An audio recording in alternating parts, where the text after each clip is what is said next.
ఆయన మాత్రం తగ్గించుకొని ఆ ఆరాధన వరకు శవం కారుతూ ఉంటాయి ఆయన ప్యాన్ పెట్టుకుని ఎవరు ఉంటారు. ఎందుకంటే దేవుని సన్నిధిలో ఉన్నంత వరకు ఇది దేవుని సమయము, ఏ కష్టమైనా నేను ఇబ్బంది పడతానని తగ్గింపించి అండి. దేవుని మందిరానికి వెళ్ళారు, మనకు బాగా తెలుసు కదా. లోకాసువార్త 18వ అధ్యాయంలో ఏం రాయబడి ఉంది? 14వ వచనంలో మనం దేవుని మందిరానికి వెళ్ళారంట. ఎవరంట? సుంకరి ఒకడు, పరిసయ్యుడు ఒకడు. సుంకరి అంటే తక్కువ జాతి ఏం కాదు, వాళ్ళు యూదులే. సుంకం ట్యాక్స్ చెల్లించిన వాళ్ళందరూ వారంతా పాపార్థులు అనుకునేవారు ఆ రోజులు. వాళ్ళు వెళ్ళిన సేవలో దేవుని వెళ్ళారా, ఈ పరిసయ్యుడు అయితే హెచ్చుకు ఉన్నాడు. అయ్యా నేను గొప్పవాడిని, నేను వారానికి 2 సార్లు ఉపవాసం ఉంటున్నాను, దశంభాగం పుదీనలో జీలకర్రలో కూడా దశంభాగం ఇస్తున్నాను. దశంభాగం ఇచ్చిన వాళ్ళు కూడా కొంతమంది కొన్ని ఆ మందిరాల్లో దశంభాగం ఇచ్చిన సైలెంట్ గా ఎవరికి చెప్పరు, ఎవరికి కూడా దేవుడికి ఇస్తాం మనకని చెప్పాలండి. కొంతమంది మాత్రము నిత్యం చెప్పలేదు ఏంటి, చెప్పాలి కదా. నిత్యం జనాలు తెలియదు కదా, ఇవ్వలేదు అనుకుంటారు. నన్ను నువ్వు చెప్తే నువ్వు అలా అనుకున్నా అంటే వాళ్ళు ఇచ్చారో లేదు అనుకోవడానికనే ఇస్తున్నావు. నీకు దేవుడికి తెలియాలి. బైబిల్ ఏం చెప్తుంది? నీ కుడి చేతి ఇచ్చింది, కుడి చేతి ఇస్తే ఎడమ చేతి కూడా తెలియకూడదు అన్నారు. అంటే కుడి చేతి ఇచ్చి ఎడమ చేతి చూసేద్దాం, ఎడమ చేతి చూసేద్దాం అనేసి పక్క పెట్టేయాలంట. శరీరం ఒకటే అంటే అంత సీక్రెట్, అంతగా చేయాలని ఉంటుంది. ఆ దేనికి సాదృశ్యం అంటే తగ్గింపు. ఈయన చేస్తాడు, ఈ భక్తి ఉంది, ఆ భక్తి ఎవరు చెప్తున్నారు? దేవుడు చెప్తున్నాడు. వాడు పక్కవాడికి ఎదురు కాదు, సృష్టించిన వాడికి. ఏంటి ఇప్పుడు తాతకి దగ్గులు నేర్పాలా? తాత నీకు ఎలా దగ్గుని తెలియదా? తాతకి దగ్గులేదా? మేనమామకి పుట్టింటి గొప్పలు మేనమామ చెప్పినట్టుగా ఏంటి, పుట్టింటి గొప్పలు ఎవరికి చెప్తారు? మేనమామ చెప్పు. అక్కడే పుట్టిండు, అన్ని చూసుకున్నటువంటి ఆ పుట్టింటిలోనే ఆ మా పుట్టింటి గొప్పలు అంటే పుట్టింటి ఎక్కడ పుట్టావు అంటే తెలిసిన వారికి చెప్పరు. దేవునికి, సృష్టికర్త అయిన దేవునికి ఏం చెప్తాడంటే, ప్రభా నేను ఎంత తెస్తున్నాను, దశమాగేస్తున్నాను, నేను వారానికి 2 సార్లు ఉపవాసం ఉంటున్నాను. ఎవరు చెప్తున్నాడు? పక్కలు చెప్తే తెలియదేమో చెప్తున్నా, అయ్యా నేను కూడా ఉంటున్నా అయితే అలా దశభాగం ఇస్తున్నావా అని పక్కలు చెప్పు. పక్కలు చెప్తే అలాగా, అది నేను ఇస్తాను, చెయ్యి నేను అలా ఇస్తున్నాను. ఇప్పుడు నేను చెప్తాను, నేను కూడా ఇస్తున్నాను. దశభాగం ఏం చేస్తాను? మీరు ఇచ్చిన ప్రతి రూపాయిలో కూడా 10 రూపాయల్లో కూడా నేను ఏం చేస్తాను? దశభాగం చేస్తాను. ఎంత వచ్చింది, ఎవరిచ్చింది, దశభాగం చేస్తాను. అది దేవునికి ఇస్తాను, మీరు కూడా చేస్తారు. అయితే ప్రభు నేను దశభాగం చేస్తున్నాను మరి అంటే దేవుడు తెలీదా? ఇప్పుడు మీకు చెప్తా అలా చేస్తున్నారా పాస్టర్ గారు అంటే మేము తీయరా అంటే తెలియదు, తెలుసుకుంటారు. దేవుని స్తోత్రం. కానీ ఎవరు చెప్తారు? ఇలా దేవుడు చెప్తాడంటే అది హెచ్చింపా తగ్గింపా? నువ్వు నేను కలిగి చేశాను, నిన్ను పుట్టించాను, నీ సంగతులను తెలుసు, నాకు చెప్తావేంటి? ముందు నాకే చెప్తావా? గుడ్డు వచ్చి పిల్లలు ఎక్కించినట్టుగా ఉంటుంది కదా, ఆ పిల్ల ఎక్కడి నుంచి వచ్చింది? గుడి నుంచి వచ్చింది కదా, మరి ఆ గుడిని ఎక్కిస్తే ఎలాగా అన్నట్టుగా వారి జీవితాలు అలా ఉన్నాయి దేవుని బిడ్డలారా. కాబట్టి ప్రియమైన వారు నేను చెప్పేది ఏంటంటే, జీవితంలో దేవుడు అంటున్నాడు, మీరు ఎంత చేసినా ప్రార్థన, ఎంత గొప్పగా మందిరంలో నువ్వు ఎంత కొన్ని కోట్ల రూపాయలు, అది కొన్ని 100 కోట్లు 1000 కోట్లను అది లెక్క పెడితే అంత సొలొమోను మందిరము మహిమ అంత గొప్పది. కానీ నువ్వు ఎంత పెట్టి అబ్బా ఎంత మంచి మందిరం కాబట్టి నువ్వు కట్టావు కాబట్టి నీతో ఉంటాను. కానీ ఎవరైతే దేవుని సన్నిధిలో తగ్గించుకుంటారో ఏంటి మరి చూసామే 18, 14 చూసి చదివా 18 చూడండి. 14 ఏముంది? లోకసువార్త అతని కంటే ఇతడు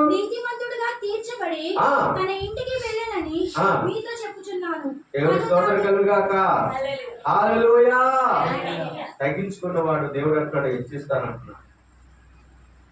తగ్గించుకున్నవాడు హెచ్చిస్తాడు. తగ్గించుకోవడం అంటే మనకి ఏమి లేదండి, మనకి ఏమి లేదు, పేదవాళ్ళు అండి.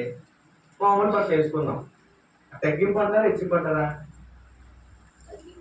తగ్గింపు కాదు, లేదు కాబట్టి తగ్గించుకున్నాం. కానీ ఉండి కూడా కోటీసుడు ఎండు కూడా మామూలు పట్ల వేసుకున్నావు అంటే అప్పుడు దాన్ని ఏమంటారు? నీకు ఉండి కూడా నీ బాగా పాడగలవు, అయినా దాన్ని పాట ఇవ్వకపోయినా పర్లేదు అనుకుంటే తగ్గింపు.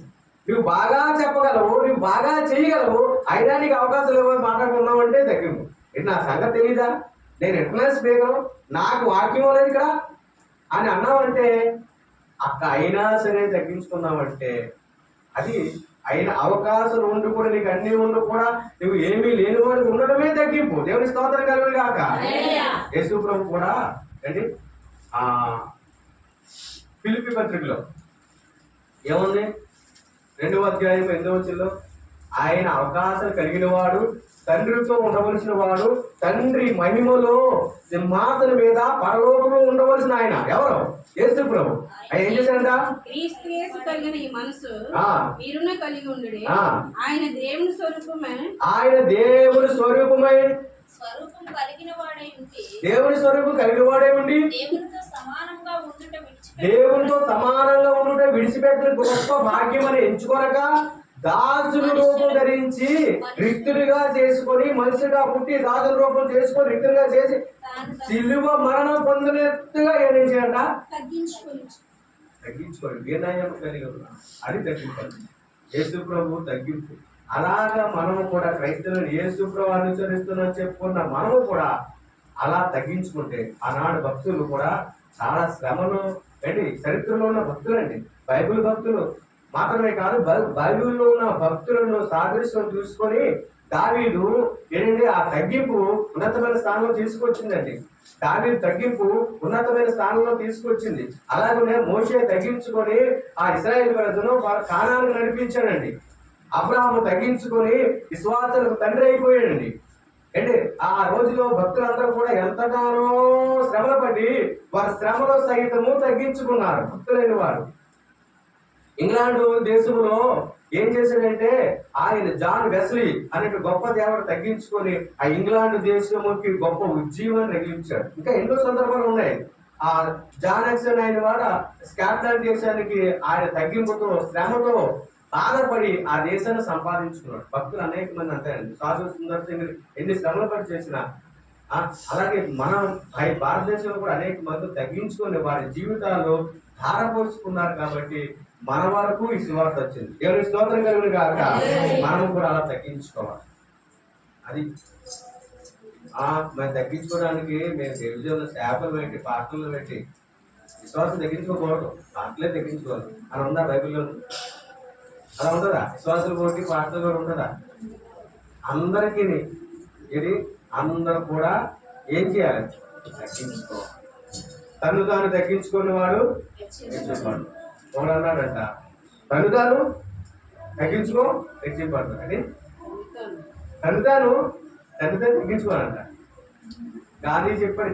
గాది ఏం చేశాడంటే బైబిల్ చదివి కొత్త బంధన, నీ కుడి చెంప కొట్టిన వాడికి ఎడవ చెంప కూడా తిప్పు, 1 మైలు రమ్మంటే 2 మైలు వెళ్ళు అని గాది నేర్చుకొని ఏం చెప్పాడంటే ఒక చెంప కొట్టిన వాడు ఇంకో చెంప తిప్పమంటే ఆడ ఒకరేం చేశాడంట, ఒక చెంప కొట్టినప్పుడు 2 చెంప తిప్పాడంట, 3 చెంప చెప్పుకొచ్చాడు. అంటే ఒకసారి అయిపోయింది, 2 సార్లు అయిపోయింది కదా. గాంధీ 2 చెప్పాడు, 2 చెంప 3 చెప్పలేదు అంటాడు. అది కాదు తగ్గింపు పట్టింది. సిలువ మరణం అంతా తగ్గించుకొని పూర్తిగా తగ్గించుకోవాలి. దేవుని స్తోత్రం కలుగును గాక. అలా నువ్వు తగ్గించుకుంటే, నేను తగ్గించుకుంటే నన్ను తగ్గించేస్తున్నాను అనుకోకు. ఈ లోపల నీకు తగ్గించవచ్చు, కానీ దేవుళ్ళో హెచ్చింపడతా. దేవుడు చూస్తాడు. నా సేవకుడైన యోగుడు చూసిదివా, ఆయన ఎంత దీనమనసుగలడు, ఆయన యెహోవా నా యందు భయభక్తులుగా చెడుతను ఆశ్రయించుకునేవాడు అని దేవుడే యోగు చెప్పిన సాక్ష్యాన్ని నీకు కూడా చెప్తాడు. ఆయన మనను దీవించే వరకు, ఆయన మనం ఆశీర్వదించే వరకు మనం తగ్గించుకున్నాం. ఆశీర్వించి జీవించడం హెచ్చించుకోవడం కాదు, జీవితాంతం వరకు. దేవుని స్తోత్రం కలుగును గాక. రెండోదిగా మనం చూస్తే ప్రార్థన చేయాలి. ఏం చేయాలి? ప్రార్థన చేయాలి. ప్రార్థన ఎంతో విలువైందండి. ఆ ప్రార్థన లేకపోతే చాలా లోటండి. ప్రార్థన లేని దేవుడు కోరుకున్నది ప్రార్థనా పరులండి. దేవుడు ఆ సాతాను భయపడేది ప్రార్థనా పరులకే అండి. సాతాను భయపడేది ఎవరికంట? ప్రార్థనా పరులకే అంట. డబ్బున్నోళ్ళకి సాతాను భయపడదు. ఎలాగ డబ్బు లాగేసుకోవడం తెలుసు. హోదా, గౌరవం, హుందాతనము అనే వాళ్ళకి ప్రార్థన ఎక్కువ. బైబిల్ చదివిన వాళ్ళకి సాతాను భయపడదు. ఎందుకంటే నాకు బైబిల్ వచ్చు అంటారు. సాతాను కూడా బైబిల్ వచ్చు, కానీ రాను ఏంటంటే ప్రార్థనే. సాతాను ప్రార్థన, ప్రభువా నీకు వందనాలు అన్నది కదా సాతాను. నేనే ప్రభుని అంట, నేను లోకాలు కదా అంట. యేసు ప్రభు దగ్గరికే వాక్యం సాతానికి వచ్చు, నీకే కాదు నాకు కాదు వాక్యం. ఎవరికొచ్చు? సాతాను కూడా వాక్యం వచ్చు, కానీ ప్రార్థన రాదు. ప్రార్థన అలాంటిది, ప్రార్థన క్రైస్తవులకు ఊపిరి లాంటిది. కాబట్టి మనం ప్రార్థన చేయాలి. ప్రార్థనలో చాలా రకాలు ఉన్నాయి. నువ్వు ఏ రకం ఎంచుకుంటావో నాకు తెలియదు, కానీ నువ్వు మాత్రము దేవుని సన్నిధిలో ప్రార్థించాలి. ప్రభు మొదటగా మనం లేచిన వెంటనే దేవుని సన్నిధిలో మనం మోకరించగలిగితే ఏంటి, ఆ రోజంతా దేవుడు ఇతరులను మన ముందు మోకరించినట్టు చేస్తాడు. మన మన ప్రార్థన దేవుడు కార్యాలు చేస్తాడు. ముందు మనం ఏం చేయాలి? ముందు మనం మోకరించాలి, ముందు మనం చేయాలి. ముందు మనం చేస్తే దేవుడు అద్భుతమైన, మన తల వంచి కానీ దేవుని సన్నిధిలో మనం కానీ ప్రార్థన చేస్తే, బైబిల్ చేస్తే దేవుడు ఉన్నతమైన స్థానంలో మనకు నిలబెడతాడు. ప్రార్థన పరిస్థితులను మారుస్తుంది, ప్రార్థన అద్భుతాలు చేస్తుంది. కాబట్టి ఈ రోజున క్రైస్తవులకు కావాల్సింది అంటే ఏది లోటైపోతుందని అన్ని బాగున్నాయి, కానీ ప్రార్థన అనేసరికి వెనకాడబడిపోతున్నారు. ప్రార్థన కనీసం అరగంట, పావుగంట, 10 నిమిషాలు కూడా ప్రార్థన చేయలేకపోతున్నారు. చేస్తున్నారా? మీరు మంచోళ్ళు అనుకుంటున్నాను. మీరు రోజు ప్రార్థన చేస్తున్నారు, నేనే చేయలేకపోతున్నాను. మీరు బాగా ప్రార్థన చేస్తున్నారు కదా. ఎన్ని గంటలు చేస్తున్నారు? నేను పేపర్ ఇస్తే మీరు ఏమి టిక్ పెడతారో నాకు తెలియదు. గంట ఏ, 2 గంటలు బి అని పెడతారు. ఆ ఏబీసీలు ఏం పెడతారో ఏమీ కాదని పెడతారు. ఇందులో ఏమీ లేదు నా జపం అని పెడతారు. నాకు తెలియదు, అది మీకే. అది నేను పేపర్ ఇవ్వను, నేను అడగను మిమ్మల్ని. అది మీ మనసు తెలుసు. ఒకవేళ ఈ రోజు నా ప్రార్థనలోకి వెనకబడిపోయేమో, ఇంకా ప్రార్థన చేయడానికి ఈ మనసు రావట్లేదేమో, నాకు ప్రార్థన చేయడానికి నా మనసు కుదరవట్లేదు అనుకుంటున్నామో, ప్రార్థన చేయకుండా ఏది ఆటంకం చేస్తుందో దాన్ని మొదట నువ్వు గుర్తించుకొని నీ ప్రార్థనా జీవితాన్ని, నా ప్రార్థనా జీవితాన్ని మనం ఏం చేయాలి తెలుసా? మెరుగుపరుచుకోవాలి. ఎవడు కూడా పరిపూర్ణుడు కాదండి. నేను పరిపూర్ణుడు కాదు, మీరు పరిపూర్ణుడు కాదు, యేసయ్య పరిపూర్ణుడు. మనము రోజుకు యేసయ్య రాకడ వరకు, మనము మన యొక్క ప్రాణం పోకడ వరకు కూడా దినదినము మన నూతన మన పరిశుద్ధులు, అతి పరిశుద్ధులు, మన పరిశుద్ధుల్లోకి, అది మనము సత్యము నుండి సర్వశక్తిలోకి నిత్యము మనం ప్రయాణం చేయాలి. దేవుని స్తోత్రం కలుగును గాక. ఒకవేళ మన ప్రార్థనా జీవితం తగ్గిపోతుందా, మళ్ళీ మనం ఏం చేయాలి? సెల్లకి రీఛార్జ్ చేసుకుంటాం, సెల్లకి రీఛార్జ్ చేసుకుంటూ ఉంటాం. వెంటనే పోతే ఇంకా సెల్ల లేచిన వెంటనే సెల్ల ఛార్జింగ్ ఉందో లేదో చూసుకుంటాం. మనం ఎక్కడైనా ప్రయాణం వెళ్తే సెల్ మన చేతిలో ఉందో లేదో చూసుకుంటాం. అలాగే మన సెల్లకి ఛార్జింగ్ పెట్టినట్టు మన జీవితాలకు ఛార్జింగ్ పెట్టాలని ప్రార్థనే ఛార్జింగ్. ఒక నీ సెల్ మంచిదైతే తక్కువగా ఛార్జింగ్ ఉంటుంది, నీ సెల్ పాడైపోతే ఛార్జింగ్ దిగిపోతుంది. కాబట్టి ఎక్కువ ఛార్జింగ్ పెట్టుకోవాలి. ఒక మధ్యలో ఛార్జింగ్ పెట్టిపోతే మళ్ళీ ఛార్జింగ్ పెట్టడానికి ఎక్కడికొక్కడికి వెళ్ళి మొక్కలు వేసుకుని కొంత ఛార్జింగ్ పెట్టుకోకపోతే అవదండి. ప్రార్థనే ఛార్జింగ్లో ఉండాలి. యేసయ్య కూడా ఏం చేసేవాడు? రాత్రి అంతా ఛార్జింగ్లో ఉండేవాడు. ఎక్కడ? కొండ మీద. ఉదయాన్నే ఆ ఛార్జింగ్ ఏం చేసేది? ఎలాంటి టోళ్ళు ఉన్నా సరే లాగేద్దాం అనుకున్న ఆ ఛార్జింగ్ తగ్గేది కాదు. యేసయ్య దగ్గరకు వచ్చిన వాళ్ళందరూ ఆయన చూసిన వెంటనే అనేకమైన ఆయన పడినా సరే గొప్ప పరిశుద్ధాత్మ నిలబడ్డారు. అందులో ఛార్జింగ్ ప్రార్థనా శక్తి ఉంటే ఎవరు కూడా నిన్ను ఏం చేయరు. ప్రార్థన మనసులో ఉన్నటువంటి ప్రార్థన పనులు చూస్తే అప్పుడు ఉందా చెప్పారు కదా, సాతానికి ఏంటి సాతాను భయపెట్టే ఉన్నామా? సాతానుకు అనుకూలమైన వారంగా ఉన్నామా? మనం తెలియాలంటే మన ప్రార్థనా జీవితాన్ని, అయ్యా రోజు నా ప్రార్థన జీవితము ఎందుకో వెనకాడిపోతున్నాను, ఎంతో చేయాలని ఆశపడుతున్నాను, కానీ నేను చేయలేకపోను అనుకుంటే నువ్వు దేవుళ్ళు అడుగు. దేవుడు నీ ప్రార్థనా జీవితాన్ని ఏం చేస్తాడు తెలుసా? మెరుగుపరుస్తాడు. దేవుడి స్తోత్రం కలుగును గాక. అందుకని అంటున్నాడు, మనం ఆ ప్రార్థన చేయడానికి మొదటగా ఏ ఆటంకం ఉందో దాన్ని ఏం చేయాలి? విడిచిపెట్టాలి. యెషయా గ్రంథం 59వ అధ్యాయంలో అంటున్నాడు, ఏమన్నా తెలుసా? ఒకవేళ కానీ దోషాలు కానీ అపరాధాలు కానీ 1-2 వచనాలు ఎవరైనా చూడండి ఒకసారి. యెహోవా హస్తము కురుచు కాలేదు, విననేరకైనట్లు ఆయన చెవులు మందము కాలేదు. దేవుని స్తోత్రం కలుగును గాక. మీ దోషములు మీకును అడ్డముగా వచ్చి ఉన్నాయి. ఎప్పుడు ఏంటంట? ఎందుకు ఏడు అడ్డం వచ్చానంటే ప్రార్థనకు అడ్డం ఏంటి? దోషాలని. ఈ దోషాలు మనం చేస్తున్నటువంటి దోషాలు ప్రార్థన దేవునికి మనకు కలపట్లేదు, కనెక్షన్ కట్ అయిపోతుంది. ఆ దోషము ఏదైతే కనెక్షన్ ఉందో ఆ కనెక్షన్ కట్ అయిపోవడానికి కారణం ఏంటంటే, ప్రార్థన ఎలా కూడా చేయడానికి కారణం ఏంటంటే ఏముంది? నెట్వర్క్ కనెక్ట్ అవ్వట్లేదు, నెట్ కనెక్ట్ అవ్వట్లేదు. ఎందుకు కనెక్ట్ అవ్వట్లేదు? ఆ దోషం అడ్డేస్తుంది. దోషాలు కడుక్కోవాలి, అప్పుడు మన ప్రార్థన దేవుని సన్నిధికి చేస్తారు. దావీదు కూడా అంటున్నాడు, అయ్యా నా దోషములను ఎన్నో నీకు తెలిసే ఉన్నాయి. చూడండి, కీర్తనలో ఉంది ఆ మాట.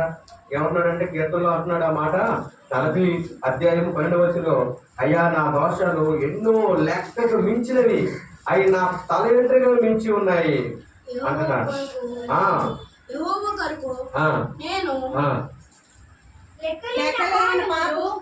లెక్కలేని నన్ను చుట్టుముట్టినవి నా దోషములు నన్ను తరిమి పట్టుకొనగా నేను తల ఎత్తి చూడలేకపోతిని.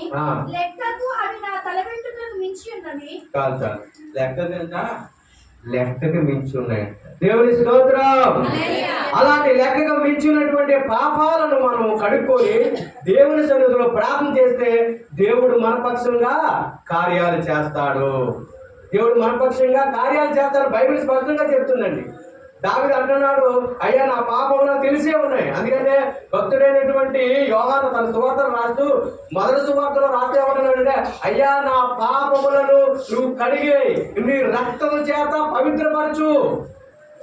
బైబిల్ చెప్తుందంటే పాపములను కడిగి వేయమంటున్నాడు. అంటే ఒకటి మనం ఏం చేయాలంటే దేవుని సన్నిధిలో తగ్గించుకోవాలి, రెండుది ప్రార్థన చేయాలి, మూడోదిగా ఏముందంటే దేవుని ఎదకాలి. ఎవరిని ఎదగాలి? చాలా మంది ఎన్నో ఎదిగారు. బైబిల్ గ్రంథంలో కూడా దేని కొరకో ఎదిగారు, ఏమి దొరుకుతుందా అని ఎదిగారు, ఆయన నమ్ముకుంటే ఏమొస్తుందని అనుకున్నారు. చాలా మంది ఎదిగారు, కానీ ఏది ఎదిగారు? వారి శరీరాశలకు, నేత్రాశలు, జీవడంబాలకు ఎదిగారు. బైబిల్ గ్రంథంలో చూస్తే దేవుడు అది వెతుకుతున్నాడంట. కీర్తనలో ఉంది కదా, చూడండి, కీర్తనలో 53:2 రాయబడి మాట అదే కదా. ఇంకా 14:2 కూడా ఉంది, వివేకము కలిగి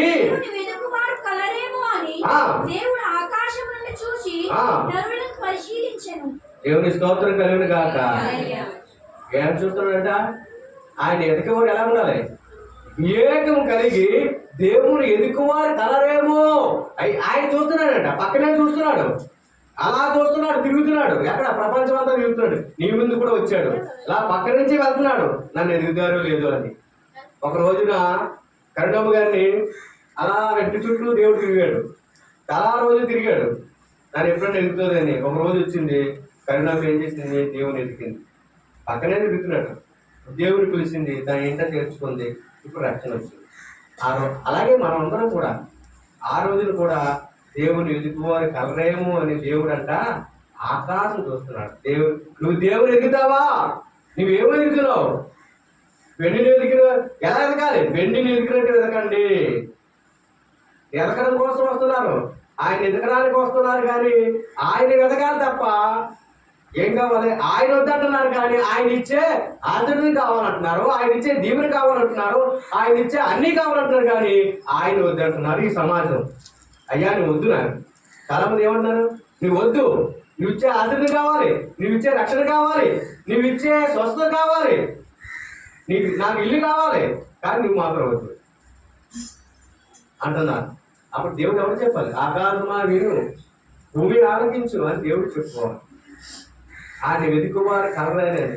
దేవుడు ఒకవేళ కానీ నువ్వు వెతుకుతున్నావు, ఆయన దొరికే సమయం వస్తుంది. నేను ఇందాక చెప్పాను కదా, ఆయన అందరి దగ్గరికి వస్తున్నాడని. అందుకని ఆయన దొరుకు సమయంలో మనం ఏం చేయాలంట? దాటిపోయిన తర్వాత ఎంత ఎదిగినది అవ్వదు. ఆయన నీ దగ్గరకు వస్తాడు, నీ యొక్క ప్రార్థన ఆలకించి, నీ యొక్క మొరను ఆలకించి నీ దగ్గరికి వస్తాడు. అప్పుడు వెతకాలి. ఒకసారి ఒక ఆయన, ఒక గుడ్డువాడు, భిక్షగాడు, ఎప్పటి నుంచో జనాలతో ఉంటున్నాడు, ఆ భిక్ష పడుకుంటున్నాడు. తర్వాత ఎప్పుడు దేవుని ప్రార్థన చేస్తాడు, ఆయన ఎదుగుతున్నాడు. ఆయన రోజు వచ్చాడు. ఆయన ఈ దరిద్రత, గుడ్డుతనం నుంచి ఈయనని ఈ యొక్క అడుగునే స్థితి నుంచి దూరపరచాలి అని దేవుడు ఆయనకి ఏం చేశాడంటే మంచోడే ఆ గుడ్డోతో ఉంటున్నాడు, గుడ్డో తీసుకెళ్తున్నాడు, ఈయన అడుగుతున్నాడు.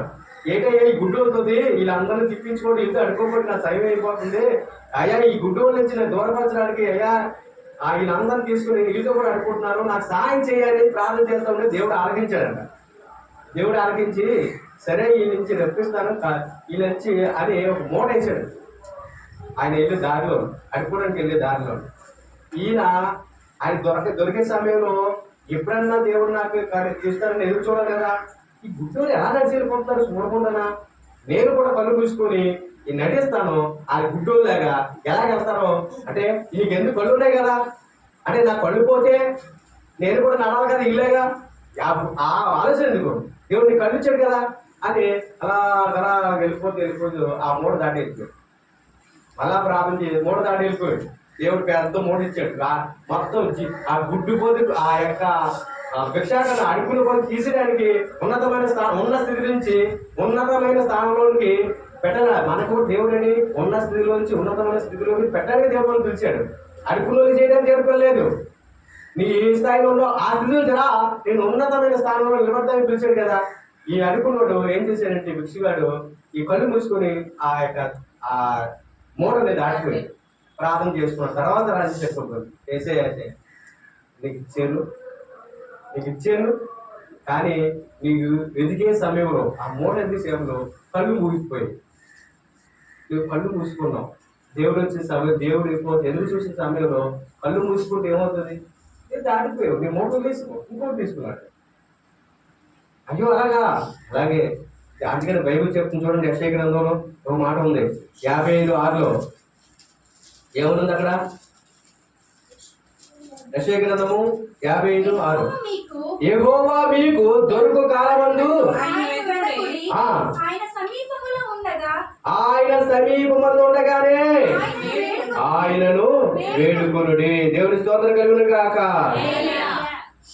ఆయన సమీపముగా ఉండగానే మీకు దొరికే టైంలోనే ఇదే సమయం, ఇదే మీకు అడుగుతున్న సమయం, దేవుడు నీకు దొరికే సమయం ఇదే. ప్రభువా నువ్వు కావాలి, నేను వెలుగుతాను అంటే ఆయన దొరుకుతాడు. దేవుడు మీ దగ్గరగా ఉన్నప్పుడు, దేవుడు పోయిన తర్వాత, మీరు దాటిపోయిన తర్వాత, అవకాశం లేని సమయంలో నువ్వు కాదు, దేవుడు ఇప్పుడు నీకు దొరికే సమయం.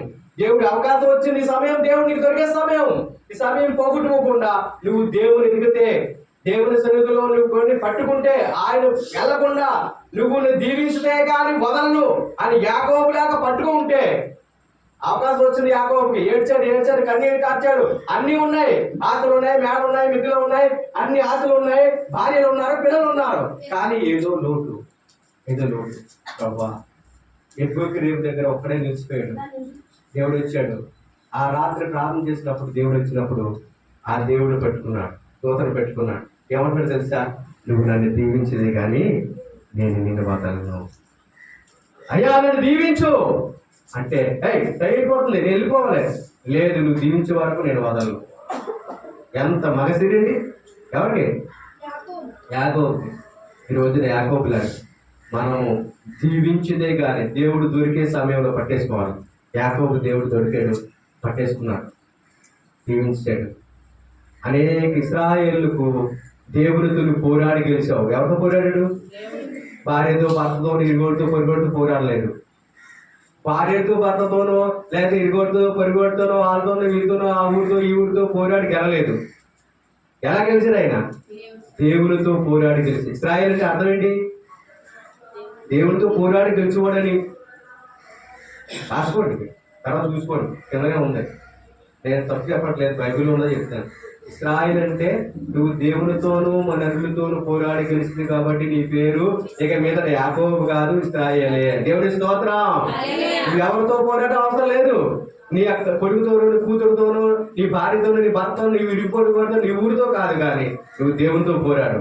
ఏదైనా పోరాటం ఉందో తెలుసుకుందాం అంటే, మాట్లాడుకుందాం అంటే తగు ఎవరితో పెట్టుకోవాలి? దేవునితో పెట్టుకో. నువ్వు తగు అంటే నీ తగు దేవునితో పెట్టుకోవాలంటే న్యాయం ఉండాలి. కాబట్టి న్యాయాన్యాయాలను ముందు పాపంలో ఒప్పుకొని పవిత్ర హృదయం కలిగి తప్పులని క్షమించమని, అపరాధం అయ్యా నేను నాకు నేర్పించు, దేవుడు నా దొరకు నేను పట్టుకున్నాను, నన్ను దీవించు అంటే ఖచ్చితంగా దేవుడు నిన్ను నన్ను కూడా దీవిస్తాడు. ఎందుకని దీవించడు ఆయన? అది అన్యాయస్తుడా? ఒకరిని చూసినట్టు కానీ పక్షపాతం కలవాడా? పక్షపాతం ఉంటే పక్షపాతం వచ్చేస్తుంది ఏమో, వస్తే రావచ్చు, లేదు. పక్షపాతం అంటే ఏంటి? ఒకవైపు పక్షవాతం అంటే ఏంటి? ఒకవైపు వాతం వచ్చేది, ఒక పక్షం అంటే ఒకవైపు వాతం, పక్షవాతం, పారాలసిస్ వచ్చేస్తుంది. అలాగే ఒకవైపే మనం మాట్లాడితే పక్షపాతం అంటారు, ఒకవైపే మాట్లాడడం. మరి ఒకవైపే మాట్లాడితే ఒకవైపే దేవుడు చూస్తున్నాడు. ఆయన పక్షపాతి కాదు, అందరిని అంతగానో ప్రేమించే దేవుడు. నిన్ను ప్రేమిస్తాడు. ఒకవేళ దేవునితో నువ్వు అన్యుడివైనా ఇతరులవైనా ఎవరివైనా సరే నువ్వు కూడా దేవుని భక్తి నిన్ను కూడా అలాగే చూస్తాడు. వాడు దేవుని నమ్ముకున్నారు కదా, వాడి కొరకు రక్తం నన్ను చూడడానికి ఒక దేవుడు నిన్నే కాదు అన్యుడిని కూడా చూస్తాడు. అయితే నువ్వు ఎలా ఉంటున్నావు? మమ్మల్ని దీవించేస్తాడు, అన్ని దీవించడానికి కాదు, దేవుడు ఒకసారి అన్ని కూడా దీవిస్తాడు. ఎందుకో తెలుసా? నువ్వు తెలుసుకోవడానికి. దీవులు అంటే మేడలో మిద్దులు అంటే వాడికే మనకి ఎక్కువ ఉన్నాయండి, అన్నిటికీ ఎక్కువ ఉన్నాయి. మేడలో మిద్దులు భవనాలు అంటే వాళ్ళకే ఎక్కువ ఉన్నాయి. అదే దీవుని కాదు, మన దీవుని వేరు, వాళ్ళ దీవుని వేరు. మనం ఒకవేళ కన్ను మూస్తే కన్ను తెరుస్తామనేటువంటి నిరీక్షణ ఉంది, అది గొప్ప దీవెన. అలాంటి నిరీక్షణ లేదు. ఒకవేళ కన్ను మూస్తే పరలోక రాజ్యంలో పరదేశంలో కన్ను తెరుస్తాం, ఆయనతో ఉంటామనే గొప్ప నిరీక్షణ ఉంది, వారికి అది లేదు. ఎంత ఉన్నా సరే వెళుతుంది. మనకైతే ఏమి ఉన్నా లేకున్నా దేవుడు ఉన్నాడంటే ధైర్యం మనకు ఉంది. కాబట్టి మనం ఏం చేయాలంటే దేవుని వెతకాలి. దేవుని ఎదిగితే దేవుడు అద్భుతమైన కార్యాలు చేస్తాడు. ఇంకొక మాట ఏంటంటే 4వ మాటగా చెడుతనమును విడిచిపెట్టాలి. అక్కడ రాయబడి ఉంది, అదే వాక్యంలో ఉంది, చెడు మార్గమును విడిచిపెట్టాలి. ఏ మార్గం విడిచిపెట్టాలి? నువ్వు ఏ చెడు మార్గం, నేను ఏ చెడు మార్గంలో ఉన్నాము ఆ మార్గం ఏటో మనకు తెలుసు, నీకు తెలుసు. దేవుని వ్యతిరేకమైన మార్గంలో ఉన్నావా? దేవునికి అనుకూలమైన చెడు మార్గం. ఏ మార్గం అది? మార్గాలు ఉంటాయి కదా, మంచి మార్గం ఉంటుంది, చెడు మార్గం ఉంటుంది. చెడు మార్గం అంటే ఏ మార్గం అనుకుంటున్నారు? దొంగతనం, వ్యభిచారం, మోసం, నడంతకు, వ్యభిచారం, అవి అలా చెడు మార్గాలే. కానీ చెడిపోయే మార్గము దేవుడికి ఇష్టమైన మంచి మార్గం వ్యతిరేకం చెడు మార్గం. నువ్వు మంచి మార్గంలో లేకపోతే ఏ మార్గంలో ఉన్నట్టుగా చెప్పవటం లేదు. రాజుగారు పెద్ద భార్య చాలా మంచిది అంటే అర్థం ఏంటి? రాజుగారి పెద్ద భార్య చాలా మంచిది అంటే అర్థం ఏంటి? చిన్న భార్య మంచిది కదండి కదా, మనకు అర్థమైపోతుంది. మనము యేసయ్య ఎంతో గొప్పడు, యేసయ్యే జీవం గల దేవుడు. అదే కదా కోపం వాడికి, అంటే యేసయ్యే జీవం గల దేవుడు అంటున్నాం, అది కోపం వచ్చేస్తుంది. ఎందుకు? యేసయ్యే జీవం గల దేవుడు, యేసయ్య గొప్పవాడంటే ఓకే, కానీ యేసయ్యే గొప్పవాడంటే అక్కడికి వచ్చేస్తుంది కోపం. అంటే యేసయ్య గొప్పవాడు, అది నువ్వు అనుభవిస్తే చెప్తున్నావు. యేసయ్యే గొప్పవాడు, యేసే రక్షకుడు, యేసే విమోచకుడు, యేసే దేవుడు, యేసు దేవుడు, యేసు రక్షకుడు అనకంటే ఇంకా మనము ఏ నిరీక్షణ యేసే దేవుడు అని ఉండాలి. దేవుని స్తోత్రం కలుగును గాక.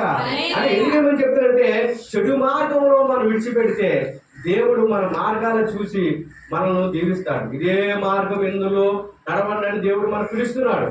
ఏంటి? మార్గం మధ్య నిల్చుని చూడండి, పురాతన మార్గం ఏదో అడగండి, అందులో ప్రవేశించండి. మీ ముందు జీవమును మరణాన్ని పెట్టాను, మీరు ఏం కోరుకుంటారో మీ చాయిస్ అన్నాడు. దేవుడు మనకే చాయిస్ ఇస్తాడు, ఒకసారి రెండు పెడతాడు.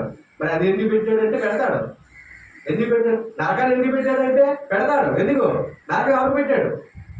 ఏమి పెట్టాడు నరకం చెప్పండి? అపవాదికి వాడి దూతలకి. నరకం మనుషులకి కాదు, దేవుడు నరకాన్ని తయారు చేసింది మనుషులకి కాదు, అపవాదికి సాతానికి దూతలు పెట్టాడు. కానీ మనుషులు వెళ్ళిపోతున్నారు. చెప్తాను వాడు అలవాల్సిన ప్లేస్లోను అంటే చెడు మార్గము లేకపోతే నరకం వారికి పెట్టాడు. చెడు ఎందుకు పెట్టాడు? మరణ మార్గం ఎందుకు పెట్టాడు? వారికి అక్కడ రెండు ముందు పెట్టాడంట. మరణమును జీవమును మీ ముందు పెట్టాను, మీకు ఏది కావాలో